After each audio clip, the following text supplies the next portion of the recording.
How to raise prices without losing customers. We're going to hit exactly how to do it with 4 specific steps, but more importantly, why you should do it. As entrepreneurs and business owners, we know that if we have a clear plan, anything becomes possible.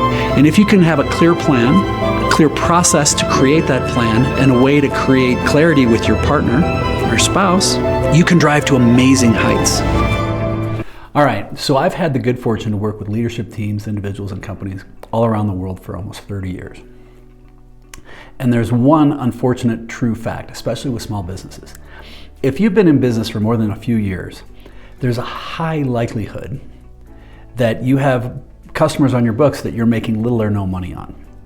I've seen as much as 40 to 60% of an organization's customer list that when they actually did a heavy analysis, the prices that they were charging were less than what it cost for them to deliver. When you factor in all the prices, they would have been better off cutting those people. So making sure that you're doing a quality service, but that the work you're doing, you're actually getting paid for. Now you have to take the whole thing into account, but using clear metrics to help with that is important. Now part of the COVID supply chain mess that happened actually empowered us to force a lot of people to start looking at things in a different way, as well as to start challenging people to see that their supply chain was different. So people had to take those hard looks. But the first thing we're going to do when you do this, and ideally you have the clear metrics that help you understand who you're working with that's profitable and who you're not. Once you start understanding, okay, we need to do a price increase, fair enough, great, wonderful. I am a hawk on price, meaning I am a big fan of always charging as much as you can for a couple of reasons. One, when you charge more, there is a perceived value. Right or wrong, value is an indicator of value. So I always want to be on the high end. I never want to be in a place where I'm competing with somebody like at Walmart, because it's commodity, and at that point those guys are going to kick your ass. So the first thing when you're working and you want to be able to do some sort of raising your pricing without losing customers, it starts with you, and you've got to do great work.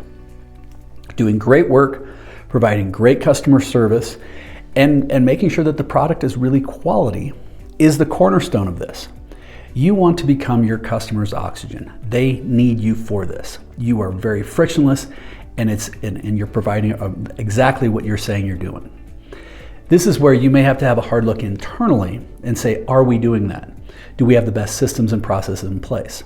So that's one area to look at before you even raise prices, is what are the efficiencies and what can we be doing internally? And there's a whole bunch of other things on that. There's videos on our channel.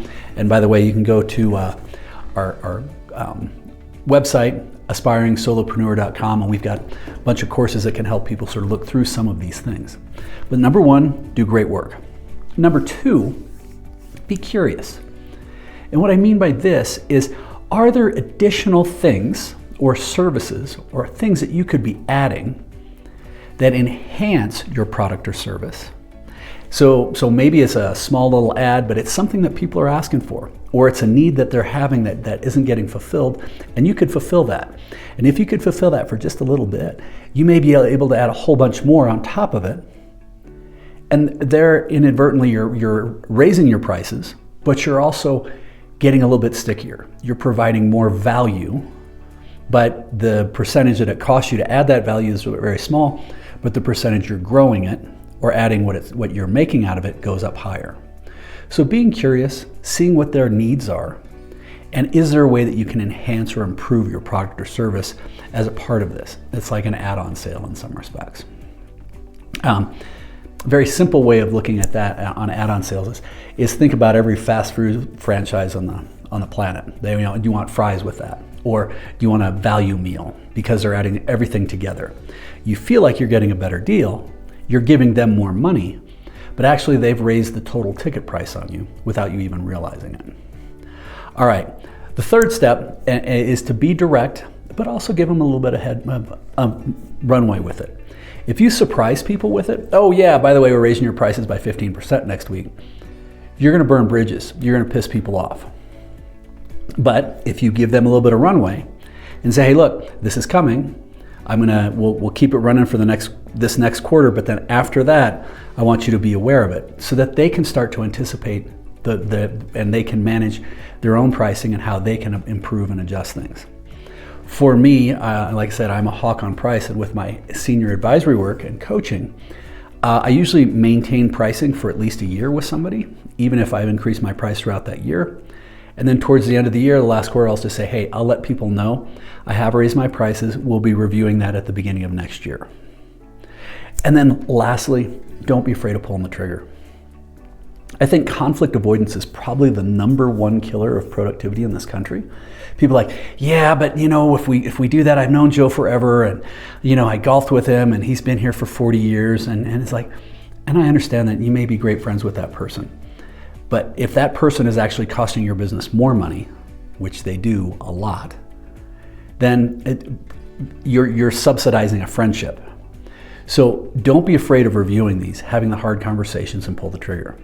So first off, remember, it's probably a good thing to review and do on a regular basis. I encourage people even to set up biannual review and when they're going to expand it. But the first thing is to do great work. Be curious and see, are there ways that you can expand your offering or service so that you can enhance it and then raise your price within that. 3, give people a little feedback that, hey, this is coming. Be direct and say it's going to happen in this time frame. And then lastly, don't be afraid of pulling the trigger. Do it. Now, if you happen to lose some of those people, actually, I'm going to say congratulations, because usually when you're losing that bottom 10%, you're improving the top 10% and you're going to do better. And usually the people who whine the most about money are usually the people who take the most time and are the biggest pain in the ass. So as long as you're providing great service, you keep doing this, you're curious, and you're direct, it's going to help you. So hopefully you found some value. Like I said, please subscribe to the channel. Go to Aspiring Solopreneur if you got any feedback for us. Look forward to hearing from you. Keep smiling.